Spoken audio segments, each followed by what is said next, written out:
बिस्मिल्लाहिर्रहमानिर्रहीम अस्सलाम वालेकुम दोस्तों, वेलकम टू कोडनीट। आज की वीडियो में हम डिस्कस करेंगे अपना लैब 7 और लैब 8। तो वीडियो को एंड तक लाजमी वॉच कीजिएगा ताकि कोई भी इंपॉर्टेंट जो कॉन्सेप्ट है वो आपका मिस ना हो। तो वीडियो स्टार्ट करते हैं अपनी। यहाँ पे हमें दो रिलेशन दिए, एक एम्प्लॉय 1 और दूसरा एम्प्लॉय 2। ठीक है, अब हमें कहते हैं कि हमें कुछ रिलेशनल अलजेब्रिक ऑपरेशंस देखनी है। तो अगर आप हैंडआउट्स देखें तो आपके यहाँ पे जो रिलेशनल अलजेब्रिक ऑपरेशंस है ना, 5 बेसिक। पहला यूनिनरी, दूसरा बाइनरी। बाइनरी में 3 होते हैं और सिलेक्टिव ऑपरेटर्स हमारे पास ये वाले होते हैं। और उसके बाद जो हमारे प्रोजेक्टर ऑपरेटर्स होते हैं वो ये वाले होते हैं। इनका प्रोसेस, इनका सारी जो थ्योरी और समरी है वो सारी मैंने लेक्चर सीरीज़ में बहुत डिटेल से एक्सप्लेन की है। अगर आपको वो डिटेल से समझनी है तो जाके आपने लेक्चर को लाजमी वॉच करना है। तो स्टार्ट करते हैं। ये जो हमारा सिलेक्शन ऑपरेटर होता है ना, इसका क्या मतलब होता है, ये हमने सैलरी का साथ लगाया। इसका क्या मतलब है कि एम्प्लॉय 1 का जो टेबल है, मतलब ये जो हमारा टेबल है उसमें हमने सैलरी वाले पोर्शन से, यानी ये वाला जो पोर्शन है इसमें हमें जस्ट वो वैल्यू फ़िल्टर करके दो जिनकी सैलरी जो 20,000 से ज़्यादा है। 20,000 से ज़्यादा जिनकी भी सैलरी है वो एम्प्लॉय 1 से हमें फ़िल्टर करके दो। इस इक्वेशन का ये मतलब है। तो अब यहाँ पे आप लोग देखो तो 20,000 से अब ये वाली सैलरी है, ठीक है।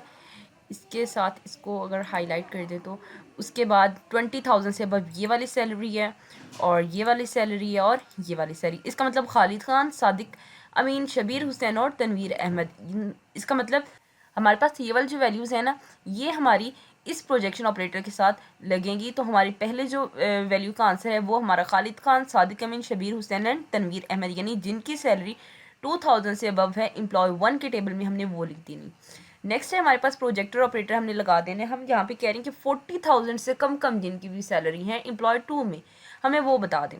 तो 40,000 से कम किन की सैलरी है, एक फ़ारूक की सैलरी है और दूसरी जिब्रान की सैलरी है। बाकी 40,000 से अबव है ना, तो वो दोनों हम नहीं लिखेंगे। तो अब प्रोजेक्टर ऑपरेटर यूज़ करके एक फ़ारूक खान और एक जिब्रान अख्तर की ले ली हमने। फिर हमने यहाँ पे प्रोजेक्टर ऑपरेटर यूज़ किया है एम्प्लॉय नेम के साथ। हम कहते हैं कि एम्प्लॉय और सैलरी नेम में प्रोजेक्टर हमने यूज़ करना है एम्प्लॉय 2। हम यहाँ पे प्रोजेक्टर ऑपरेटर यूज़ कर रहे हैं किसके साथ, एक एम्प्लॉय नेम के साथ और दूसरा सैलरी के साथ। किस ब्लॉक से, एम्प्लॉय 2 के ब्लॉक से। अब हमने कौन कौन सी नंबर ली, एक एम्प्लॉय नेम और दूसरा सैलरी।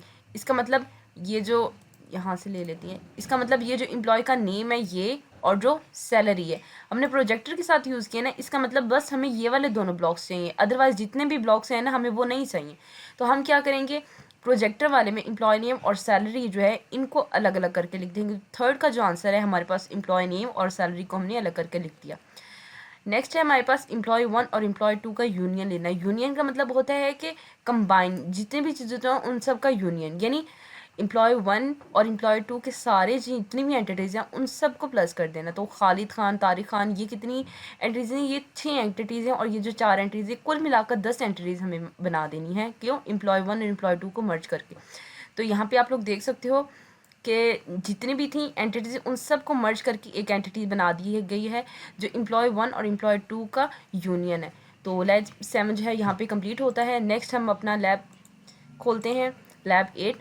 अब यहाँ पे कहती है नॉर्मलाइजेशन हमने देखनी है। नॉर्मलाइजेशन क्या होती है, नॉर्मलाइजेशन बेसिकली 3 तरह की होती है। नॉर्मल नॉर्मलाइजेशन 2NF और 3NF, ठीक है, और 4NF भी होता है, लेकिन हम सेकंड और थर्ड नॉर्मलाइजेशन तक पढ़ेंगे। अच्छा, अब नॉर्मलाइजेशन क्या होती है, नॉर्मलाइजेशन का मतलब ये है कि आपका जो टेबल है वो नॉर्मल फॉर्म में हो। नॉर्मल फॉर्म में कैसे हो, नॉर्मल फॉर्म का ये मतलब है कि हर सेल में, हर एंट्री में जस्ट एक ही वैल्यू हो। जस्ट लाइक आपकी ये जो वैल्यू है, आप कह लो कि ये वाली जो वैल्यू है आपकी इसके साथ अगर होगी ना पेस्ट, जस्ट लाइक आप कहती हो कि ये जो वैल्यू है, ठीक है, 57,000, इसके साथ अगर कोई और वैल्यू आ जाती है ना, जस्ट लाइक 40,000, 47,000 अगर मैं इसके साथ लिखूंगी तो वो मेरा टेबल नॉर्मल नहीं होगा। नॉर्मलाइजेशन में ये होता है कि आपका जो भी टेबल है single single entity, single single cell में हो। अगर डबल एंटिटीज होंगी तो क्या होगा, आपका ये टेबल नॉर्मलाइजेशन में नहीं होगा। अब कहती हैं कि इस टेबल को आपने 2NF में कन्वर्ट करना है। 2NF में इसको कैसे कन्वर्ट करेंगे, अब इस टेबल को हमने दिया एम्प्लॉय का, एम्प्लॉय नेम दिया, ठीक है, एम्प्लॉय की आईडी, उसका नेम, उसका डिपार्टमेंट का नेम, उसका सैलरी, उसका कोर्स टाइटल और उसको डेट की कंप्लीशन जो भी है यहाँ पे हम लिख देंगे। अब 2NF में हम क्या कहती हैं, ऐसा टेबल जिसमें 2 कीज़ मिलकर एक कंपोजिट की बना रही हूँ वो 2NF उसमें नहीं होता। कैसे, ये टेबल 2NF में नहीं है, इसको हमने 2NF में कन्वर्ट करना है। कैसे करेंगे, हमें ये कैसे पता चला कि ये 2NF में नहीं है, तो जिस टेबल में कंपोजिट की हो वो जो होता है उसमें 2NF नहीं पाया जाता। जस्ट लाइक ये एम्प्लॉय आईडी है हमारे पास, ठीक है।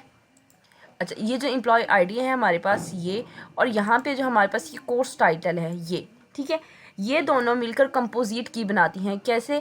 एम्प्लॉय की आईडी जो है, अगर हम किसी का पता करें, किसी भी इंसान की कोई भी चीज़ के बारे में पता करें, तो फॉर एग्जांपल एम्प्लॉय आईडी जो 101 है, उसकी कंप्लीशन की डेट हमें पता चल गई, ठीक है। उसकी सैलरी भी पता चल गई और उसका नेम भी पता चल गया, लेकिन हमें ये तो नहीं पता ना उसने कौन से टाइटल में कंप्लीट किया।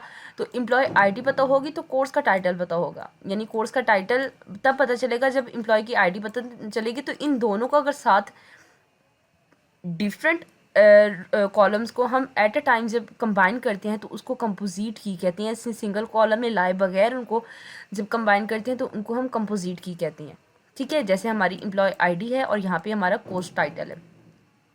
अब हम क्या करेंगे, एम्प्लॉय की जो आईडी है इसके साथ इसका नेम, उसका डिपार्टमेंट और उसकी सैलरी, ये तो अलग अलग हमारे पास स्टे कर सकते हैं ना। इसी तरह एम्प्लॉय की आईडी और कोर्स टाइटल और जो डेट की कंप्लीशन है ना, इसका हम एक अलग बना लेंगे अपने पास, इसका एक अलग टेबल बना लेंगे, ठीक है। कैसे, देख लेते हैं। अब पहला जो था हमारा एम्प्लॉय की आईडी, उसका नेम, उसका डिपार्टमेंट और उसकी सैलरी।